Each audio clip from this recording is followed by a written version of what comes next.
जय हिंद, नमस्कार। स्टॉक्स के इस पेज पर आपका स्वागत है। आज 14 सितंबर है और आज का दिन बेहद खास है।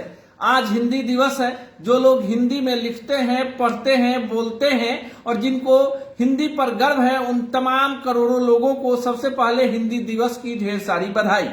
बिहार, यूपी, झारखंड और पूर्वोत्तर के राज्यों में आज जितिया का पर्व मनाया जा रहा है। इसे जीवित पुत्र के कामना के लिए, उसके दीर्घायु होने के लिए माताएं 24 घंटे का अनुष्ठान करती है। बिहार में इसे खर जितिया के नाम से जाना जाता है। काफी कठिन पर्व होता है जिसमें स्त्रियां खर यानी एक छोटा सा तिनका तक नहीं तोड़ती। पर हमने तो वादा किया है कि आज आपको पूरे दिन भर की बिहार से जुड़ी घटनाओं को बताएंगे। पर सबसे पहले उस राष्ट्रीय घटना को लेते हैं जिसको लेकर पूरे देश में बड़ा उबाल है। आज एशिया कप के एक मैच में भारत का मुकाबला पाकिस्तान से होने वाला है। पूरे देश में इस मैच का बहिष्कार हो गया है। लोगों ने कह दिया है कि न टेलीविजन पर देखेंगे और न ही यूट्यूब और मोबाइल के किसी भी प्लेटफॉर्म पर। इसका असर क्रिकेट के बाजार पर सबसे ज्यादा पड़ने वाला है। ऑपरेशन सिंदूर के बाद इस बात की प्रबल संभावना थी कि भारत और पाकिस्तान एशिया कप में नहीं भिड़ेंगे।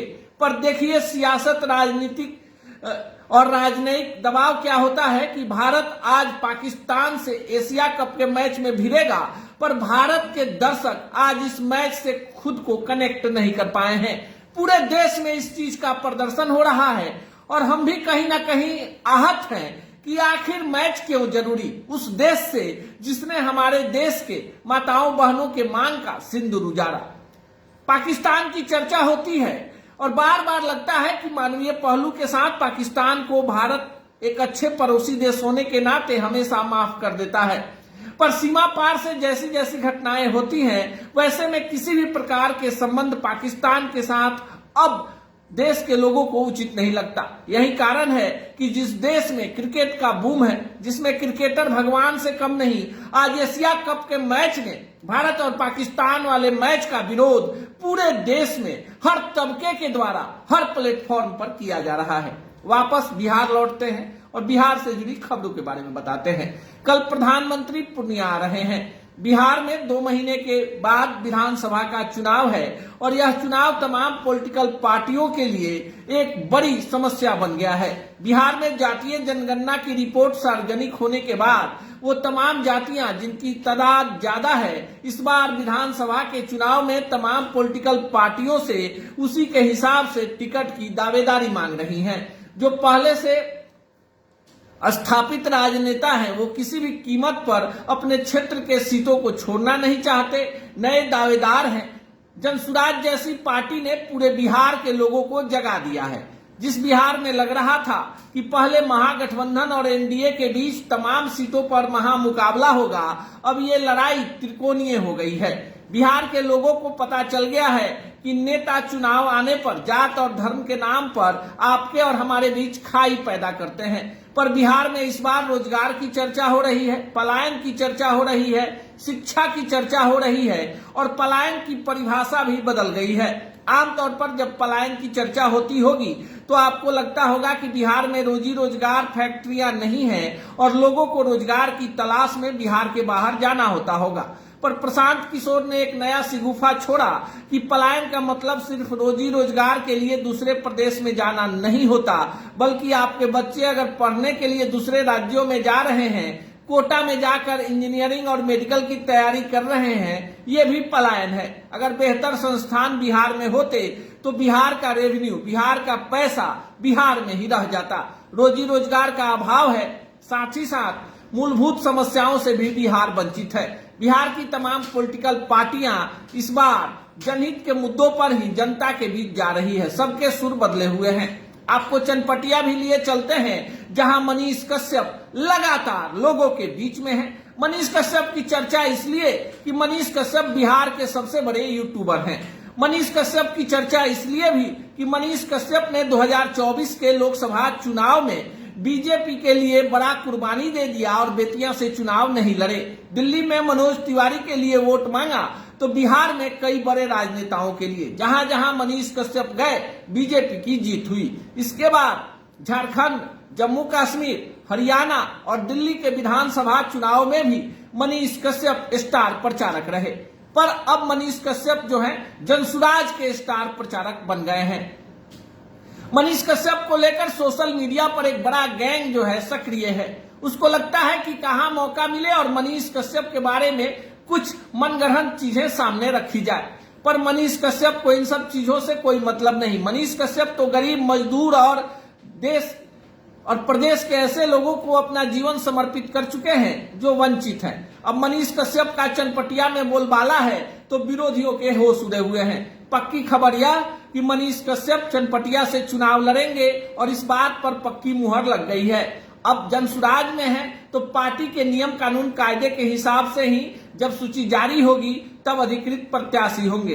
बाकी मनीष कश्यप को जो बड़ी खबर है, चनपटिया में ही पार्टी के तरफ से अब डेरा डालो घेरा डालो अभियान को संभालने की जिम्मेवारी मिल गई है। मनीष कश्यप की डिमांड पूरे बिहार में स्टार प्रचारक के तौर पर जनसुराज के प्रत्याशी कर रहे हैं। आरजेडी के खेमे में चलते हैं तो हिमाचल का दौरा करके लौटे तेजस्वी यादव बम बम है, पर तेजस्वी यादव की दुविधा बड़ी बढ़ी हुई है। अभी भी तेजस्वी को लग रहा है कि सही व्यक्तियों को टिकट नहीं दिया गया तो इस बार भी सत्ता का समीकरण आसान नहीं होगा। तेजस्वी को पता है कि सीमांचल का इलाका जो है वहां मुस्लिम आबादी है और ऐसे में अगर मुसलमान आरजेडी के पक्ष में एकजुट हो जाए तो 2025 में तेजस्वी का मिशन मुख्यमंत्री पूरा हो जाएगा। तेजस्वी यादव के साथ कांग्रेस है, साथ में मुकेश साहनी है, वाम दल है और नए सहयोगी भी इनके साथ जुड़े हैं जिसमें पशुपति पारस शामिल है। लेकिन आज बिहार में जो स्थिति है कि बड़ा चेहरा नीतीश कुमार, तेजस्वी यादव और प्रशांत किशोर हैं।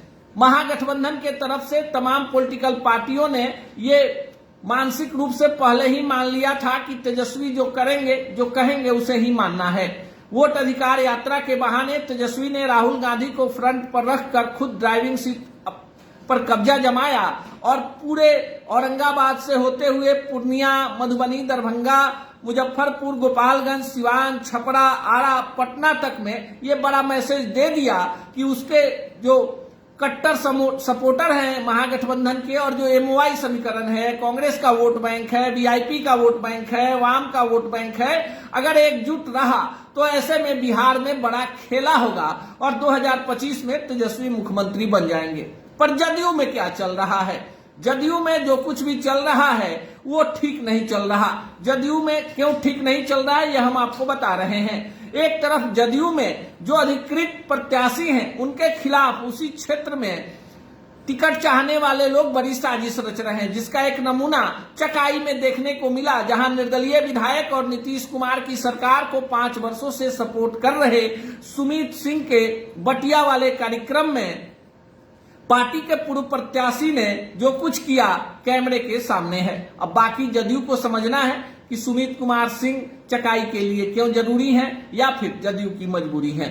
सीधे बीजेपी के खेमे में लेकर चलते हैं। मोहन यादव पटना में है।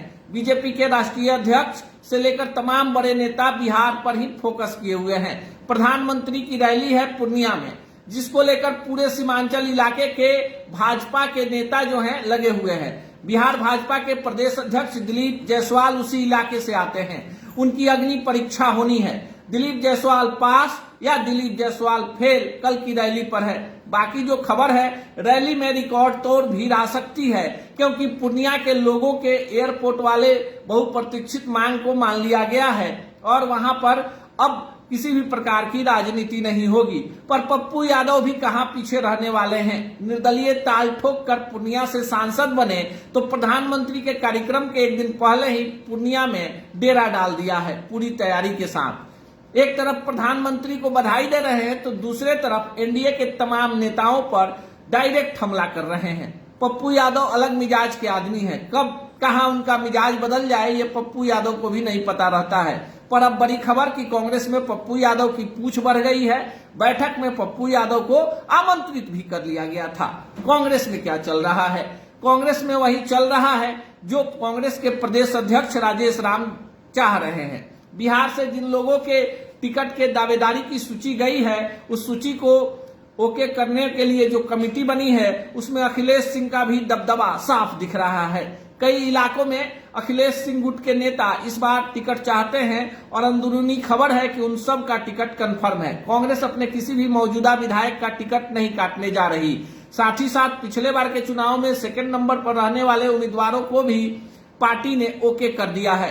इस बार कई सारे युवा और समर्पित कार्यकर्ताओं पर भी कांग्रेस दांव लगा सकती है। आज बिहार के सियासत में थोड़ी सी मौसम की मार देखने को मिली और त्योहार का असर भी देखने को मिला। चलते चलते आपको आज के लाइव में बताते हैं कि बिहार के एक बड़े क्रिएटर और विवादों से ज्यादा नाता रखने वाले मनी मेराज ने अपनी पत्नी वनु द ग्रेट के साथ बड़ा खेला कर दिया है। वनु द ग्रेट हिंदू हैं और मनी मेराज मुसलमान। दोनों के वीडियो खूब वायरल होते हैं। अब जो उनकी पत्नी है वनु द ग्रेट, वो लाइव आकर रो रही हैं और कह रही हैं कि सब कुछ ले लिया और मुझे बेगाना छोड़ दिया, मेरा वाला अब्दुल भी बेगाना निकला। ये वीडियो थोड़ी देर के बाद हमारे चैनल पर पूरे विस्तार के साथ आपको देखने को मिलेगा। सच टॉक से जुड़ी तमाम खबरों पर आप अपनी प्रतिक्रिया दीजिए। आपकी प्रतिक्रिया हमें हौसला देती है। हमारी टीम की कोशिश होती है कि पूरी निर्भीकता, निष्पक्षता और ईमानदारी के साथ आम जनमानस से जुड़ी खबरों को आप तक हम लेकर आएं और आपके सामने खबर को खबर के तौर पर रखें। हो सकता है कि हमारी किसी खबर से आपको लगता होगा कि यह खबर एक पक्षीय है या दूसरे पक्ष को नहीं सुना गया है, तो आप ऐसी खबरों पर सीधे हमसे संपर्क कर सकते हैं।